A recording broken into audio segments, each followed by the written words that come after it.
reprend après 8 mois d'arrêt? Je sais pas. Salut, ça fait un bail. Ça fait un sacré bail. Je sais pas du tout comment reprendre, je sais pas du tout... je ne sais pas.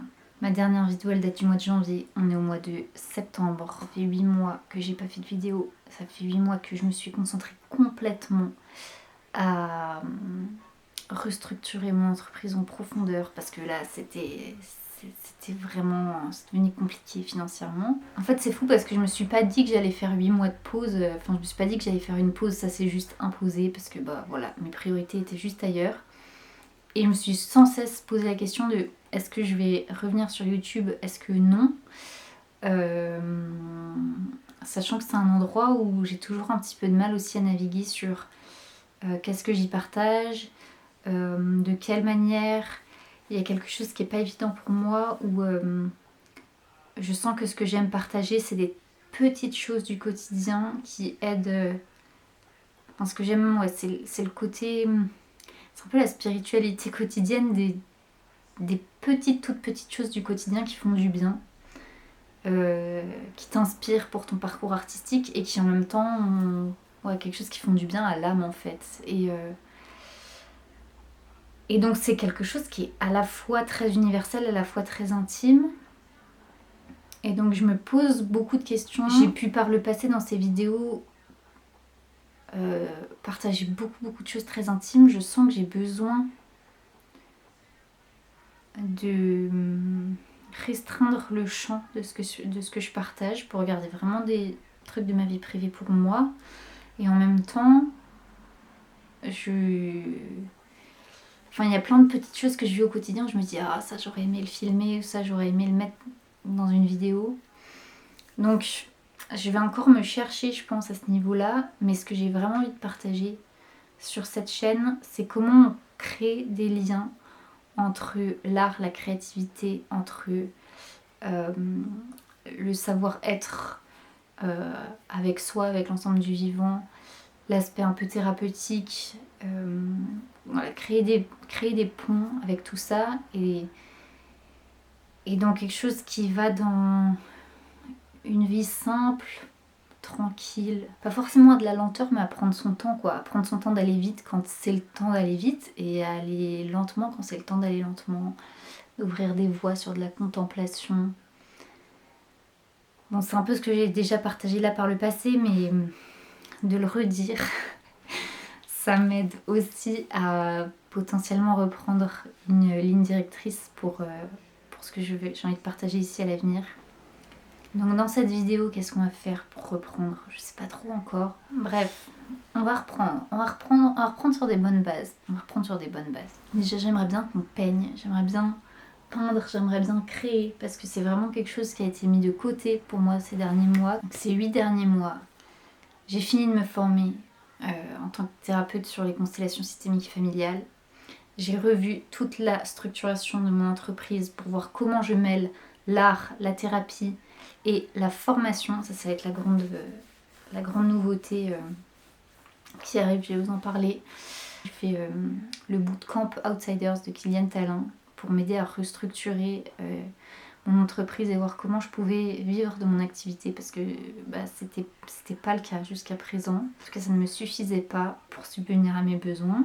Et donc, comme ça m'a demandé énormément de concentration, tout ça, et de disponibilité d'esprit ailleurs, j'ai très peu peint, j'ai très peu créé et là je sens que j'ai besoin de réouvrir cette porte. J'ai mes autres activités qui commencent à prendre forme et donc je sens que progressivement je peux m'autoriser de réouvrir un petit peu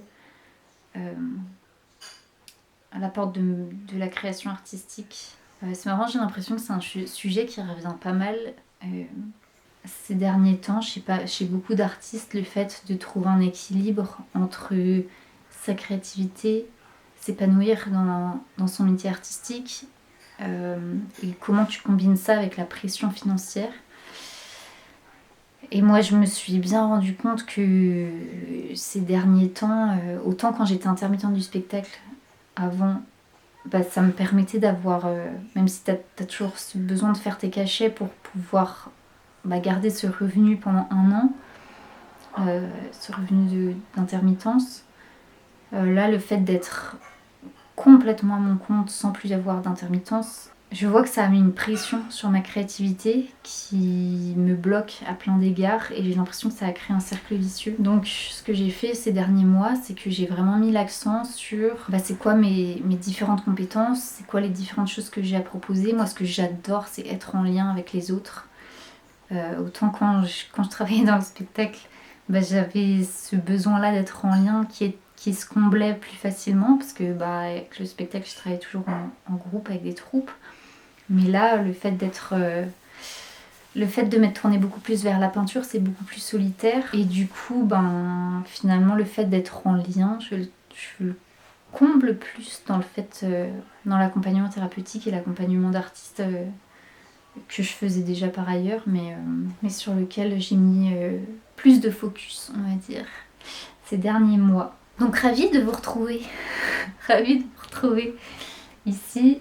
Je pense que voilà, vraiment sur cette chaîne, on va continuer à papoter de comment on navigue la vie dans un monde qui traverse plein de crises. On traverse des crises à des échelles plus ou moins larges, comment on traverse ses propres crises à l'intérieur de tout ça, comment on traverse les crises plus larges quand on traverse soi-même des crises. Enfin voilà, c'est des sujets que j'aime bien explorer. Et puis comment on peut transcender tout ça pour en faire quelque chose de beau, de constructif, de joyeux. Comment on peut faire de l'espace à tout ça pour qu'on puisse continuer d'être en lien avec soi-même et avec les uns et les autres. Et voilà, pour traverser tout ça avec un peu plus de sérénité, traverser la vie avec un peu plus de sérénité.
Alors, comme vous allez très vite le remarquer, sur ces rushs, il y a eu un bug avec le micro, donc je n'ai pas de son sur ce que j'ai tourné et sur ce que j'ai raconté. Donc je vais faire un peu d'après ce que je me souviens. Ça fait, je pense, presque un mois que j'ai tourné ces images. C'était au mois d'août.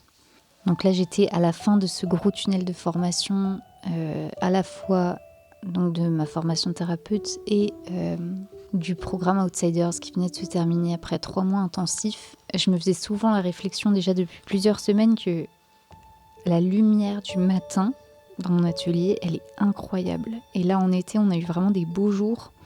Et à chaque fois, la lumière, la façon dont elle tombe sur le bureau, ça m'émerveille toujours. Et ça faisait un moment donc que j'avais envie de peindre, et notamment de peindre avec mes peintures colibri qui sont une espèce de simili acrylique mais fait avec des matières naturelles.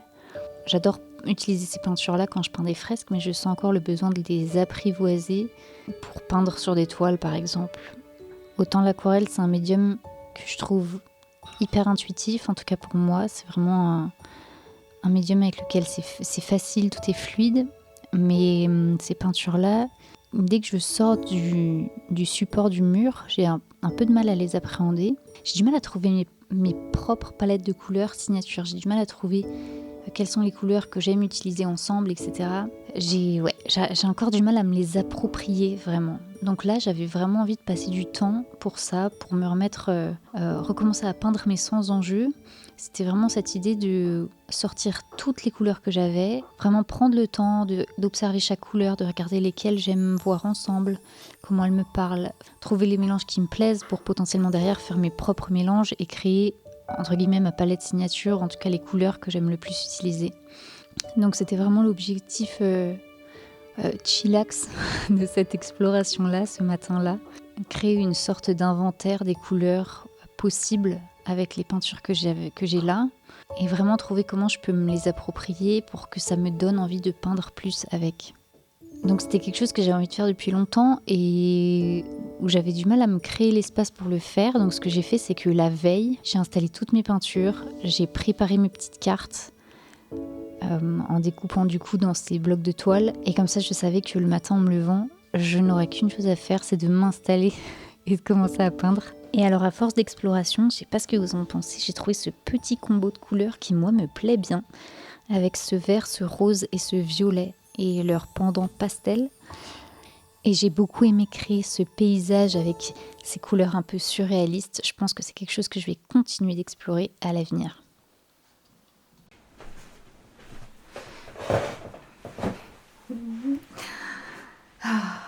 Je viens de finir la dernière séance du bêta-test de ma formation. Et je suis là tout de suite, le cœur tellement rempli.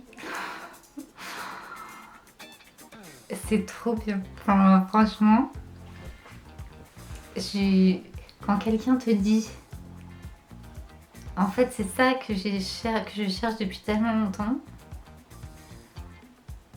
ça fait du bien quoi. Tu sais que ce que tu proposes,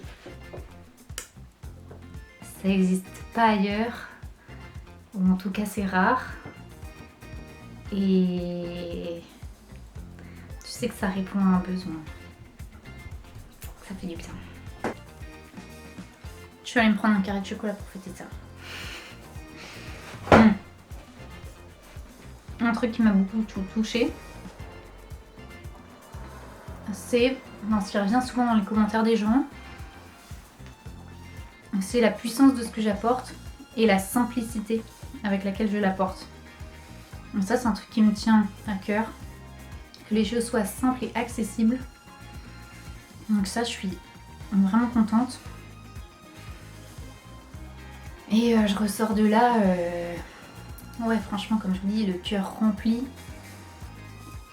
Ça me fait retrouver de la confiance en moi, déjà.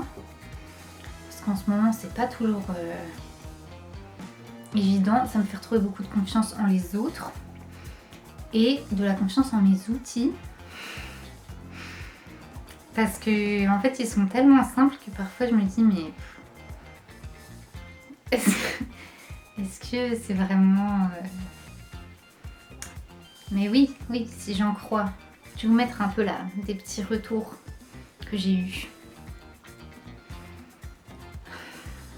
Donc en tout cas, si jamais suivre ma formation pour assumer sa posture d'artiste, réfléchir à qui on est en tant qu'artiste et qu'est-ce qu'on a envie d'apporter au monde en tant qu'artiste et comment on se positionne, c'est une formation qui travaille sur la partie professionnelle de notre activité, mais en prenant en compte tout ce qu'il y a de perso derrière. Et voilà, j'ai trop hâte j'ai trop hâte que ça puisse éclore dans le monde parce que vu les retours que j'ai là sur les 8 personnes qui ont bêta testé,